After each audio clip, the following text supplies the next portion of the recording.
Menlu Sugiono bantah keras. Presiden Prabowo tak akan kunjungi Israel usai KTT Mesir.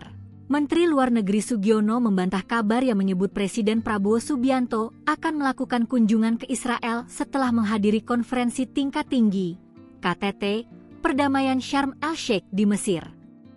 Tidak benar, ucap Sugiono kepada wartawan, Senin, 13 Oktober 2025.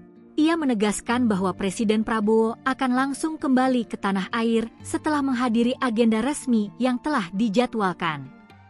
Seusai rencana awal Presiden akan kembali ke tanah air setelah acara di Mesir selesai, katanya. Adapun pernyataan Sugiono itu disampaikan menanggapi laporan media lokal Israel, Times of Israel yang menyebut Prabowo akan tiba di Israel besok dan menjadi kepala negara Indonesia pertama yang mengunjungi negara tersebut. Laporan itu juga menyinggung pernyataan Prabowo di sidang umum PBB pada September lalu yang dianggap bernada hangat terhadap Israel karena menutup pidatonya dengan kata Shalom. Sumber yang dikutip media asing tersebut menyebut kedatangan Prabowo ke Israel sebagai kunjungan bersejarah.